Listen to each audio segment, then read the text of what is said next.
तालुका गेवराई जिल्हा बीड येथे ईदच्या पूर्वसंध्येला काही आतंकवाद्यांनी की जिलेटिनचा सेट घेऊन त्याची सिगारेट घेऊन रील केली गेली त्याच्या अगोदर आणि मग मशिदीमध्ये ते स्फोट घडवून आणण्यात आला की त्यांचा उद्देश हा होता की या दृष्टीने मुस्लिम धर्मियाचा पवित्र महिना रमजान संपत आला असताना की त्या सणाला रमजान ईदला गालबोट लागावा आणि देशामध्ये तसेच महाराष्ट्रामध्ये आता म्हणजे जातीयवादी दंगे भडकावेत या देशाची एकता व अखंडता खराब व्हावी या उद्देशाने तो स्फोट घडवून आणला गेलेला आहे।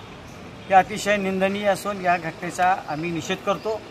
नागपूरच्या दंगलीमध्ये ज्या पद्धतीने आरोपीवरती मोकोका लावण्यात आला, दहशतवादी कायदा लावण्यात आला, त्याच पद्धतीने या दोघांवरती सुद्धा मोकोका लावावा, त्यांच्याविरुद्ध दहशतवादी कारवाई अंतर्गत कारवाई करावी, कायद्याअंतर्गत ज्या ज्या गोष्टी शक्य त्या करण्यात याव्या, जसे नागपूरच्या अशी घटना पुन्हा घडू नये यासाठी योग्य ते पायबंद घालावा। नागपूरच्या याच्यामध्ये आतंकवादी ठरवून त्यांची घरं पाडण्यात आली, तशाच पद्धतीने या दोघांची घरं पाडण्यात यावी। जर संविधानाप्रमाणे सर्व नागरिकाला समान हक्क असेल, कायदा सर्वांसाठी समान असेल, तर या दोघांनाही त्याच्यातून वगळता येऊ नये।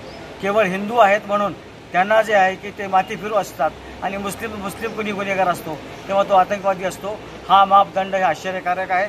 म्हणून यांना सुद्धा दहशतवादी कारवायांतर्गतच सगळ्या कारवाया करण्यात याव्या आणि आम्ही आज निवेदन देऊन या ठिकाणी मागणी केलेली आहे की यांच्यावरती जलद गती कोर्टामार्फत त्यांचा खटला चालवावा आणि यांना फाशीची शिक्षा देण्यात यावी असं आम्ही या ठिकाणी नमूद केलेलं आहे।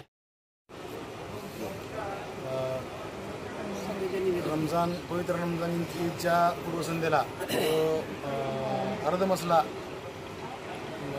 तालुका गेवराई आणि जिल्हा बीड या ठिकाणी मशिदीमध्ये जो स्फोट घडवून आणला गेला तो सुनियोजित होता। हे आता काही लपून राहिलेलं नाही, कारण की ज्या दोघांनी तो जे प्रकरण घडवून आणलं त्यांनी अगोदर त्याचा व्हिडिओ वगैरे केला होता, व्हिडिओ करून तो व्हायरल झालेला आहे। त्यामुळे हा अचानक झालेला स्फोट नाही, तो सुनियोजित केलेला स्फोट आहे आणि ज्या देशभरात आता चालू आहे, आतापर्यंतचा इतिहास आहे आपला, ज्या अशा प्रकार घडतात तर अशा श्रृंखलाच चालू करतात। हे कुठंतरी एखादा मोठी वाईट घटना घडण्यापूर्वी सुरुवात ही काल बीडमधून झाली असं आपण शासनानं तिकडं लक्ष द्यावं आणि इथून पुढला जी श्रृंखला त्यांच्या ज्या काही इच्छा दिसतात, त्यांच्या उघड दिसतात त्यांच्या इच्छा, किंवा इथून पुढे म्हणजे मुस्लिम समाजावर दहशत निर्माण करण्याची त्यांची एक भावना दिसते त्यातून, तर ती भावना देखील होणार नाही याच्यासाठी कडक शासन या दोघांवर पण झालं पाहिजे आणि अशा प्रवृत्तीवर पण कडक शासन झालं पाहिजे। आज आपल्या इथं त्या उत्तर प्रदेशची एक म्हणजे कुठल्या संस्कृती कशा घ्यायच्या ह्या चांगल्या असतील तर नक्की स्वीकाराव्या, परंतु बुलडोझर संस्कृती जी आहे ती महाराष्ट्र कधी नाही ती स्वीकारायला लागले, जी पुरोगामी महाराष्ट्राला न शोभणारी आहे। तर ती बुलडोझर संस्कृती आहे ती केवळ विशिष्ट काही लोकांच्या जाती धर्माच्या लोकांवरच ती संस्कृती वापरली जाते, हातीवर वापरली जाते।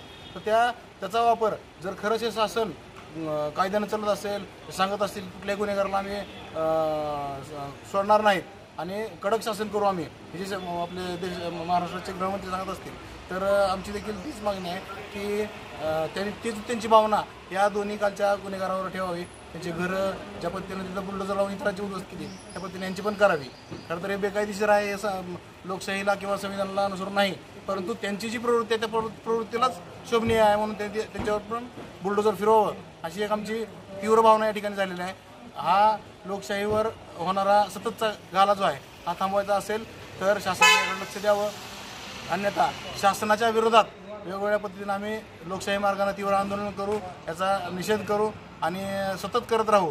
जिवंत लोकशाही ठेवण्यासाठी आम्ही हिंदू, मुस्लिम, दलित, बौद्ध, शीख सर्व धर्मीय एकत्र येऊन हा लढा कायम सोबत तेवत ठेवू हीच या ठिकाणी भावना व्यक्त करतो।